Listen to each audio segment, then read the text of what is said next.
What's up, guys, and welcome back to the Walkout Podcast. Where we talk about fights, news, and more. And today we're going to be covering last weekend's UFC 328 main card, where we saw an incredible upset from Sean Strickland, who took back the title, versus Khamzat Chimaev. And this fight was really anticipated beforehand with a lot of beef, you could say. But what actually happened during this fight? Can you tell us a bit about it? Yeah, I mean, to start off, when the walks to the octagon, there was like a real big fight feel. The crowd was really up for it. I mean, the amount of security in the cage, I counted them, and it was like at least 20 security guys in the cage before the fight. I've never seen anything like it. Not even for Khabib versus McGregor was Yeah. there that kind of security. So just that made me feel like, this is a really, really big fight. But I still expected Hamzat to ragdoll him. However, we of course didn't cover it last time out because we recorded before the weigh-ins, I think. But when you saw the weigh-ins, Hamzat looked really drained. I mean, he could barely walk off the stage after that. So that put a bit of doubt in my mind, but I thought like he's gonna rehydrate it and it's probably gonna be fine. But it turns out it wasn't. And I don't want to take anything away from Sean Strickland because he's a great fighter. He, like you rightly said, he was an extreme underdog coming into this fight, but he managed to win it quite decisively, according to a lot of people. Even though I think that's up for debate, but the majority, what I've seen in the MMA community, thinks that Sean Strickland definitely won that fight. But I just believe that Hamzat's gas tank just cost him here. I mean, nobody can tell me that that was the same Khamzat Chimaev who fought Dricus du Plessis. And I get that you can say but that it was because Sean Strickland counteracted him. And I saw some people like Islam Makhachev saying, that Sean Strickland's grappling, and I know he's an old grappler, but they said that he's been training with a lot of Dagestani guys, and he's actually really good at scrambling and defending takedowns. But that's not what I saw. I saw Hamzat who gassed, who stopped going for takedowns, like after round two, because he was gassed. His corner looked really worried after like round two. That's not usually something you see. So maybe a controversial opinion. Like I said, Strickland probably deserves to win. But for me, that's more Hamza Chimaev being badly prepared and an embarrassingly poor weight cut than Sean Strickland being amazing. But I should add quickly, before I ask you about your opinion, that Sean Strickland, of course, came out after the fight and said that he had a shoulder injury, I believe, which made that he can't use his right hand a lot. And that's a disadvantage for him. I think it's a bit ironic because all he really does is jab and teep. So the fact that he can't throw right hand doesn't matter that much. But I guess that's an excuse for him as well. But what did you think of it? Yeah, I mean, I haven't even heard that actually. It's almost like, after every main fight, then someone comes out saying that they had an injury or something as an excuse or to make their performance even more sort of impressive, if that's the goal of what Strickland was trying to do. Yeah. Maybe he was trying to explain why he wasn't throwing that right so much. I don't know, but that's a really odd thing from Strickland to say. And yeah, I just call that an excuse. He won the fight, and he shouldn't do that after. So for Hamzat, I'd really agree. I think that that weight cut, it looked really brutal, and I was surprised almost, that the odds didn't move a lot because of that. They stayed. I mean, they moved maybe a little bit, but they stayed sort of in the same position. With Hamzat being a massive, massive favorite, and I think it's an interesting fight because I think we're going to have a debate in the UFC community for a long time, regarding this fight, especially after maybe Hamzat's next fight, how he looks in that fight, and after Strickland's next fight. Was this fight actually both of these guys at their best, specifically Hamzat, then, or was it the weight cut that really hurt him here? And yeah, I'd have to agree with you really in terms of the weight cut. I already said that it looked brutal, and I think that during the fight we saw that as well.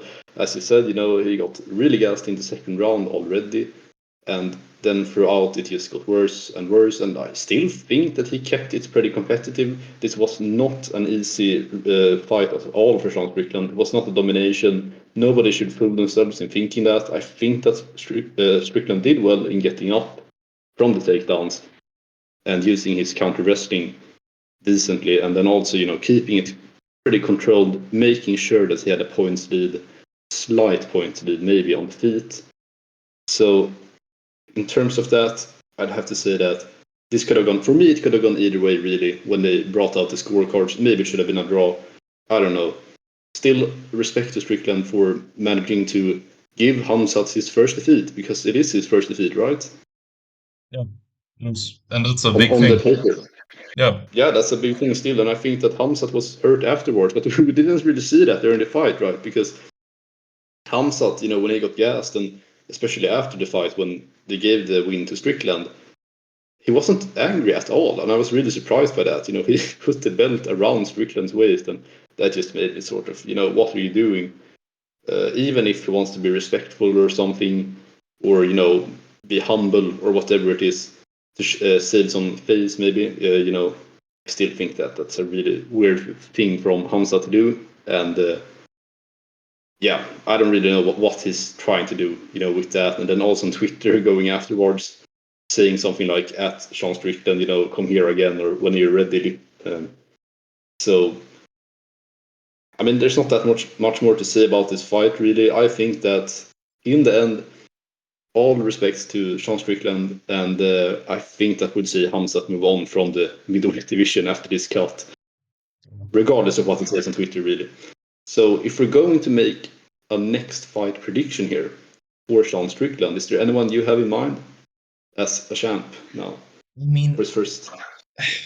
for me, it's like I haven't seen that much of an improvement. Strickland looked as good as he ever does, and he's a good fighter, and I would agree to some extent that he's a bit underrated, but it's not like he looks like a completely new version of himself. He's still good at the things he's good at, and not so good at the things he's worse at. Um, and with that said, I believe that there's one man from South Africa who would have his way with Sean Strickland exactly the same as when Dricus du Plessis fought him the last time out. Personally, I mean, I'm a fan of Dricus du Plessis, so I would like to see the fight just for a reason for him to become champion. But sporting wise, is that the one to make? I mean, he has 2 wins over Strickland, and the last one was incredibly dominant. He's been out for quite some while. Considering the fact that du Plessis defended his belt 2 times before losing to Khamzat, I think he deserves a title shot. I think that's the kind of thing that makes you deserve a title shot, to be honest, in this kind of situation, even though he's had almost a year off. Um, However, that's not the same as what I think the UFC will be looking at. I reckon they will want to, get a bit more hype from the PC after this layoff. So, match him up against someone like a Brajo or Pfeiffer, or like a bit of a hyped contender. And with that said, I think there's only one guy, because, like you said, even though Khamzat called Strickland out after the fight for a rematch, I don't think we'll ever see Khamzat fighting at middleweight again, to be honest. Um, Personally, I think that the fight that probably makes sense, and definitely the one that the UFC will make, considering the fact that they haven't booked him, is Sean Strickland versus Imavov, which is, of course, a rematch, but the last time out it was like a short-term replacement fight, I think. So both guys with a full camp, and I reckon Strickland versus Imavov is what the UFC will try to end towards towards the end of the year. But it's still a bit up in the air. What do you think? Yeah, I think that's a great pick for the next fight for Sean Strickland. I do agree. I think that Dricus du Plessis is the real guy here who's next in line for the title, because he was the previous, or we should say maybe previous champion before Khamzat, and he did defend his title twice during that reign. And people liked him as well as a champion. At least I thought so generally. So I definitely think that he deserves to get back there as soon as possible. But one can maybe also say that he has been a bit inactive since he lost to Khamzat, and that's understandable, because probably if Khamzat won versus Strickland here, then maybe the UFC will be preparing for a rematch for that, and because maybe he has been possibly training a lot of grappling since then because of what happened in the first fight. But still, as things are right now, I wouldn't be surprised if the UFC, like you said, matched up Sean Strickland versus Nasruddin Imavov, because firstly, Strickland is an American, and they like having American champions, and I think Strickland is the only American champion right now as well in the UFC. So I really do think that they are going to give him one fight that he can sort of, at least we think he can sort of get through quite easily, and that would be Nasruddin Imavov. He already beat him before, and although he has a great knockout threat, I still think that Strickland controls him in that fight and manages to do the same thing basically that is done a lot of times before. Use a classic Strickland performance, jab and tip until he gets a points win. Yeah, that's what I think. Yeah. yeah, So I agree. Imov is probably next. yeah, yeah. I think so as well. Should we move on? I reckon to the fight that I think was fight of the card. A really, really entertaining matchup between Joshua Van, who, as we predicted, may I say, defeated Yeah. Tatsuro Taira as an underdog, which we both said before the fight that we never got why he was an underdog. And for once, we got proven right here because Joshua Van smoked Taira in the fifth round. What did you make of this fight? It was a great, great fight, really, for the UFC, for Joshua Van. And I would also, you start by bringing out the positives for Tatsuro Taira here. He did have some early success in this fight with the takedowns, and then also, sort of mixing it up. But then eventually, just as the rounds went on, like you said, Van basically picked him apart, especially by the fifth round. And they had to stop it, because Taira was just so which he also was, to give props to him, he was also a bit upset about the stoppage because, he wanted to keep going. Somehow he just wanted to keep going, but he was getting really pissed up in there, and it would have been dangerous for him to continue. It's a good stoppage, I still think. And that registers as a TKO for Joshua Van. So an incredible fight from Van. If you look at it, completely. The first rounds, a bit of a struggle, but then he managed to, just get composed and defend the takedowns a bit better, and get up from the ground. And then by the last round, last two rounds, he was basically keeping it on the feet all of the time, and it was piecing him up. So that's what I have to say about that fight. What is your opinion on how it went? I mean, yeah, that's spot on. And something I think is really interesting is the fact that both of us, when we predicted this one, we counted on the fact that, Joshua Wan being out for almost a year, if you don't count the Pantoja fight, because that wasn't really a fight, right?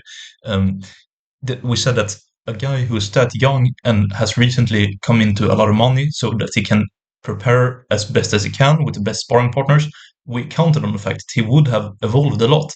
And I really think we saw that in this fight because in round one, yeah, Tyra got some kind of easy takedowns, but Van didn't really take so much damage, and he had a bit of success on the feet as well in round one. Round two, Joshua Van stuffed the first two takedowns, should I say. He did fail the third, defending the third, but when he was in bottom positions against Tyra, he actually got a bit more damage from bottom than Tyra managed to get while mounted on him, which I think is really interesting. And it really shows that, Tyra is a really good grappler, but he didn't know too much to do what to do in those positions when he actually had the dominant position. And Van is all about damage, and that really, really showed. And then in round three, an interesting thing I noted down in round two is that Tyra's corner were really stressed, and I thought it was two okay rounds for Tyra, but after the second round, Tyra's corner was like screaming at him, like, "You gotta chase a submission, you gotta do something," because I think they knew, obviously, that he was gonna get pieced up on the feet. And what happened in round three? Joshua Van pieced him up, won a 10-8 round. The jab, I mean, it's one of the best jabs I've seen in recent history in the UFC. It was so beautiful from Joshua Wan. The boxing was so crisp, so quick. I mean, the critique you could give to Van is that he hasn't got that much power. But as we see with the striker like him with good shot selection, is if you don't have that one hit power, you can make it add up so that you, at the end, get that finish. And that's, like you said, exactly what happened. Taira, like you rightfully said, he's a really, really tough guy. And credit to him, like you said, when they stopped the fight, he was complaining, but he took like 5 straight blows to the face, which were brutal. And to complain after that, it shows a lot of heart, but no one can tell me that it was a bad stoppage. It was just dominant performance from Van, who beat up Tatsuro Taira until he didn't defend himself anymore. So incredibly impressive from Joshua Van, and to be honest, impressive from Tyra as well. I mean, do we even have to talk about the fact that it's Joshua Van versus Pantoja next? I think that's obvious and possibly one of the greatest flyweight fights of all time. So quickly, your opinion on that one, but I guess also what's next for Tatsuro Taira? Do you reckon?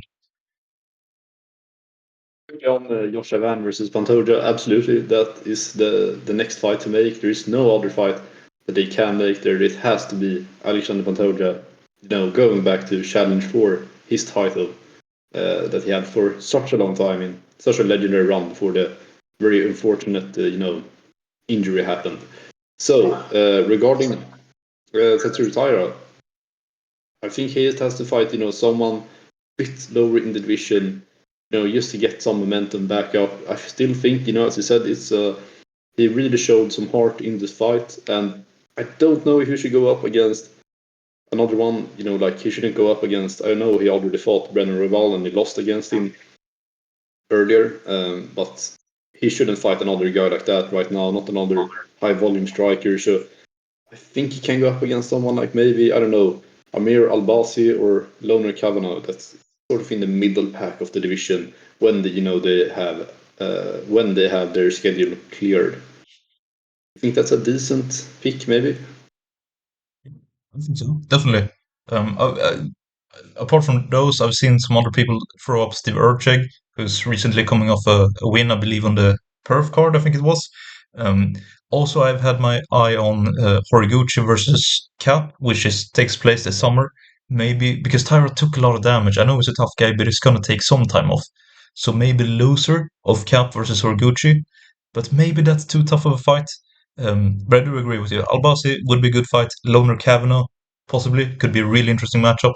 There's a lot of guys to match him up against, I reckon, in the flyweight division. So it's almost too much, speculation from us just to guess here. It's just going to be up to who the UFC wants to match him up against and how they want to build the future of the flyweight division, I guess.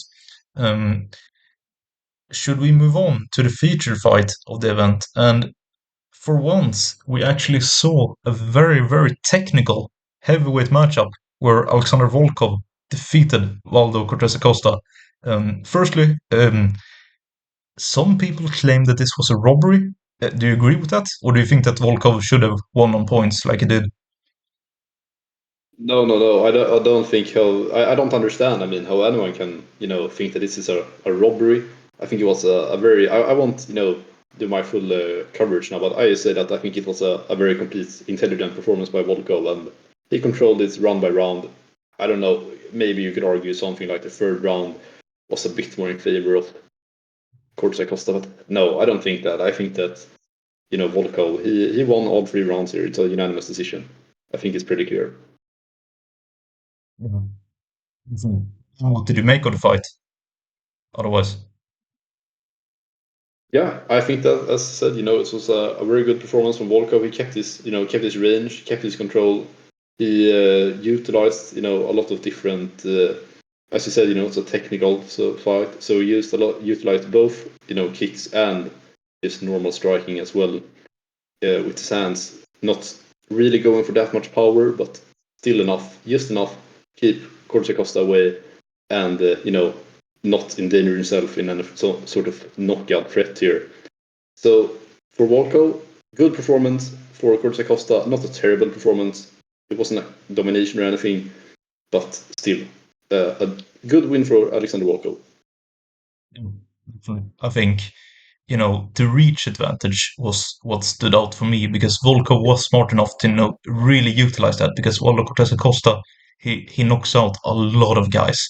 Um, so Volkov was aware of that. He kept him on range with the jab, with the low kicks, And to be fair to Waldo, he did do quite a decent job to get in range sometimes, but he got a bit, what can I say, punished for it as well, and he didn't manage to do too much. I think when he actually entered range, he should have, let the shots go a bit more. And I know that's a lot to ask, but he knew before the fight that he's fighting Alexander Volkov, one of the greatest heavyweights in the division right now, and the guy who has a lot of reach. So you have to what do you say, build your game plan after the circumstances.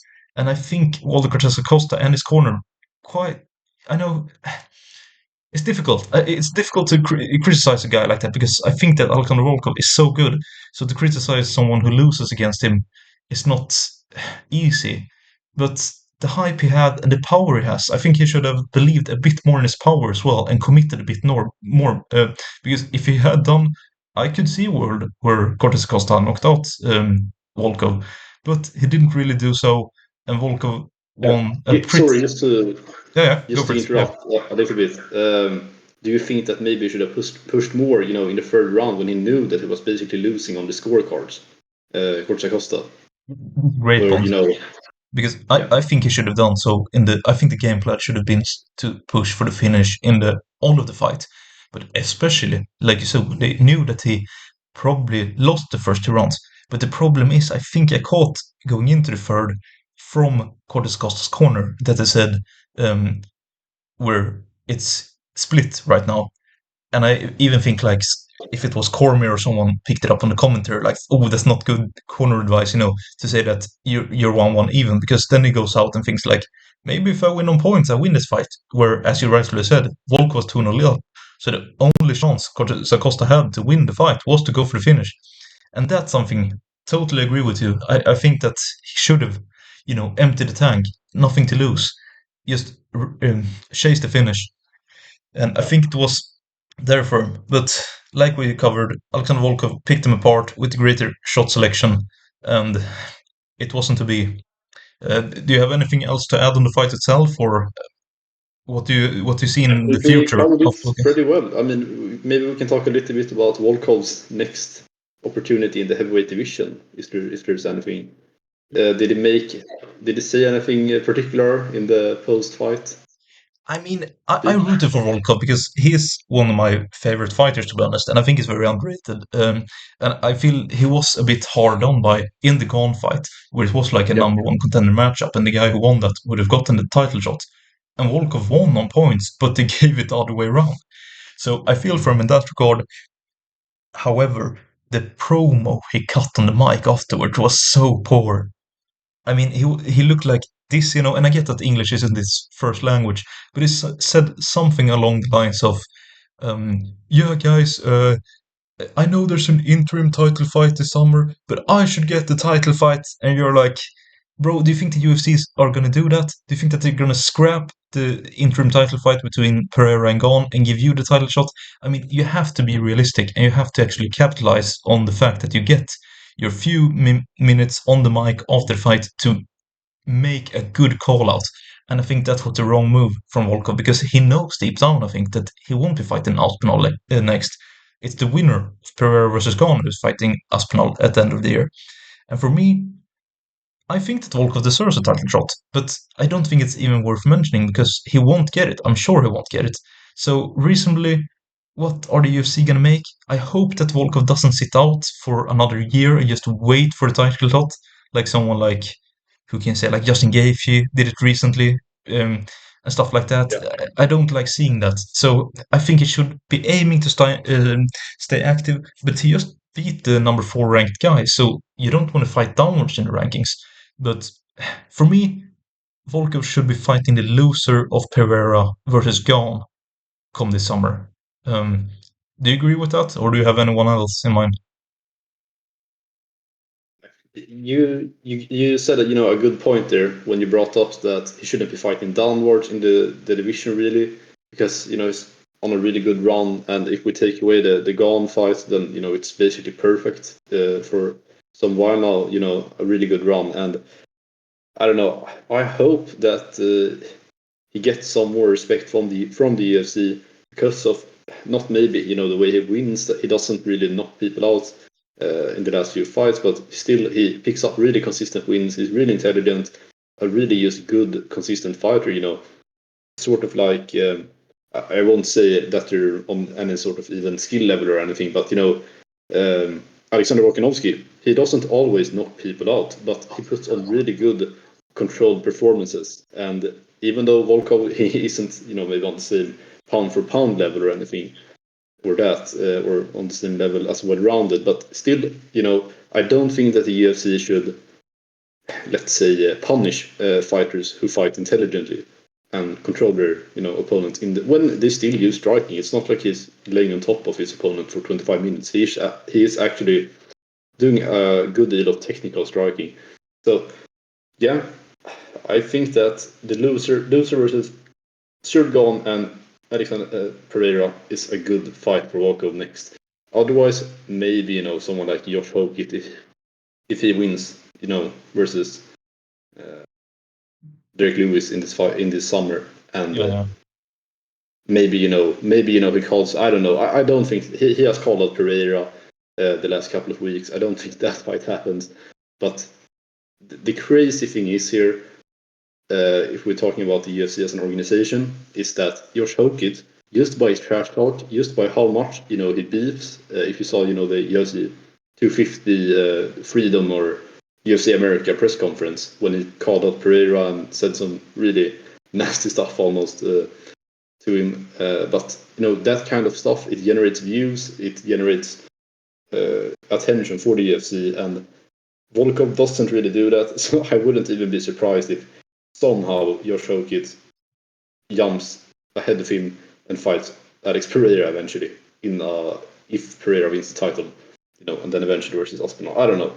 I wouldn't be surprised if Hokit somehow gets a title shot before Alexander Volkov. I really don't hope that happens.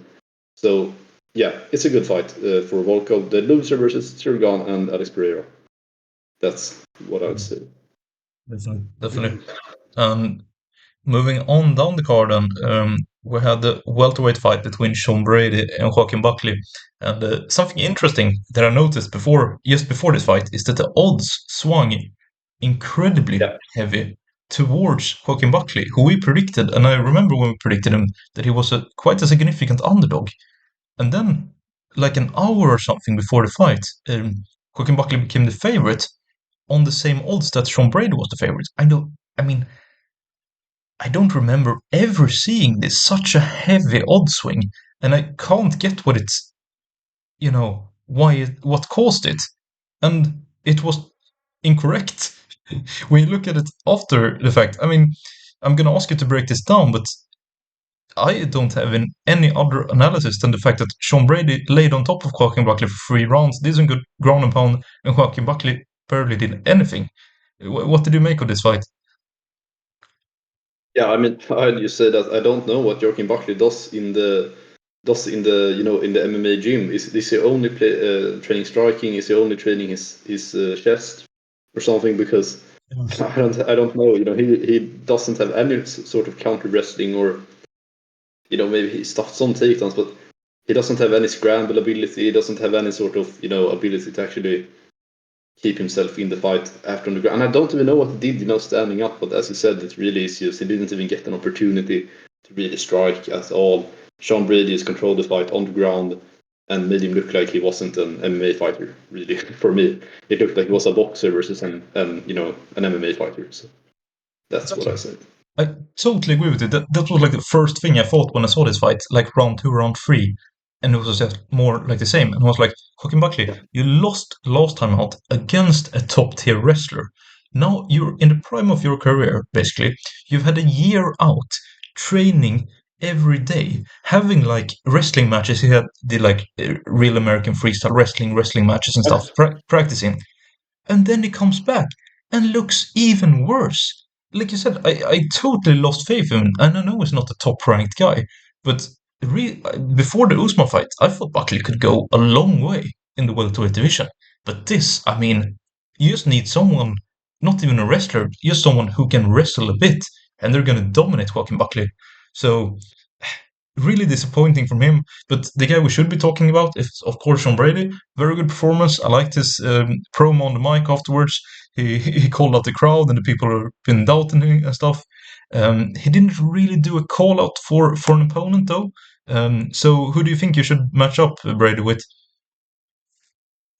I think he certainly has to fight upwards after this win. I mean, we don't really know how good Joaquin Buckley is actually after this. It more looks like he's not even, as we talked about, not an MMA fighter almost. But still, it's a decent win as it looks right now for Sean Brady, and that does put him, in the conversation for being, a bit on the way up in the division again after, suffering that crazy loss to Mikey Morales when he got knocked out cold, really. And I don't know. I think that Jack Della Maddalena, he recently lost versus Carlos Prates.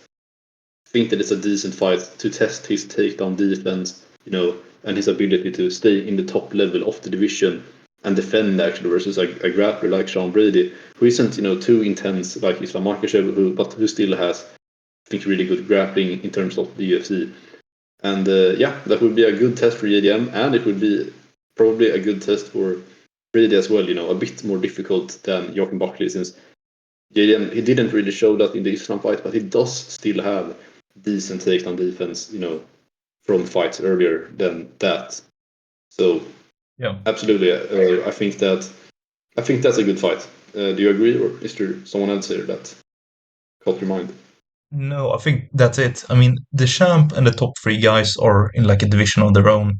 And then it's like the next tier with, like you said, JDM, Bilal, Brady, maybe Usman. I know Edwards is ranked at number 7, but I don't see him in that picture at all, to be honest. And then there's Buckley underneath Usman. So it's basically Usman, Brady, Bilal, and JDM. And Bilal and Usman have had beef. Bilal has a fight coming up, obviously. Usman is looking to take on someone highly ranked. So I think that fight makes sense. And that just leaves Brady versus ADM. And I think that fight makes all the sense in the world. So I don't need to delve any deeper. I agree with your analysis. And I definitely think that's the matchup to make. And the guy who wins that one is right up there again with like a number 4, number 3 ranked spots as well. So definitely make that one.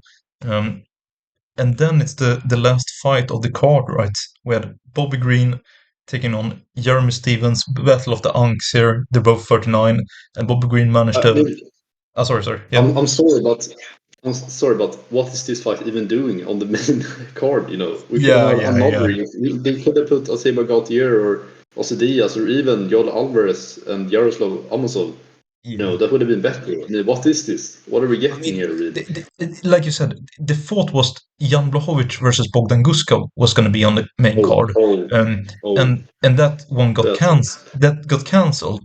But like you said, of course, instead of this one, they should have thrown in. I mean, Amosov is one of the guys who a lot of people think is going to be a top guy in the future, and Gutierrez the same. He has extreme power, so I don't know what they thought. I know that both of these guys are like they are well known, and maybe that's it, and they know that it was going to be an entertaining fight, but the fight itself is one thing. It was a really good win for Green.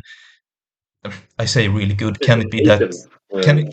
Can it be that good when the guy has 23 losses? I mean, I don't know about that, but Yeah, and sorry, and a part-time career, in Bernacle FC, by yeah, the way, also. So he isn't really at exactly. his mental prime, maybe. Yeah, I don't know what the UFC were thinking this one, and when it gets really sad is when I'm gonna have to ask you now to match up Bobby Green going forward. I mean, is it any Yeah. matchup that you get excited for? I mean, he's gonna be in the prelims either way. So, what would you make for him coming up next?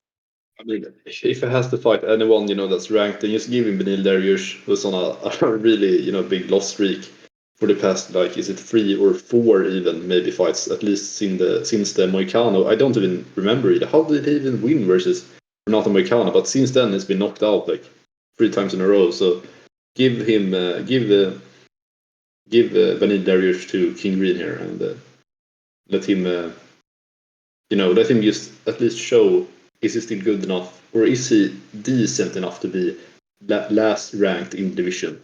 I don't think that they should fight anyone above that. Farsi, sure, Michael Chandler is bad, but Quinlan Solkid, Fiziev, Ruffy, already there we're getting to No, just no, no. They would way, smoke way him. too Yeah, difficult. yeah, yeah, Yeah, just smoking. totally. So. Yeah. Like I said, I think Dariush is the perfect matchup, and the only thing I care about is that it's not on main card. It should be in the prelims, if even that. Prelims of a fight night or something like that. Yeah. All Maybe right. they wanted two Americans on the main card. I don't know. Maybe that's the was in New Jersey. So Yeah, probably, to be honest. And they are kind of big names. I mean, Jeremy Stevens is like a veteran, even though he's not good. He's like a veteran in the MMA game. He's had a long yeah, career in the UFC, so maybe it's that. But yeah, the quality wasn't there. no, really not. So yeah, maybe we are done for today in Yeah. our reaction. That's the whole main card. Overall, quite a stacked card. You have to say it delivered. It's always fun when we see an upset in a title fight, and the other title fight was a real war. So I would say overall a really successful card. And yeah, that's it basically. Thank you guys a lot for listening. Don't forget to like and subscribe, and we'll catch you next time. See you guys next time.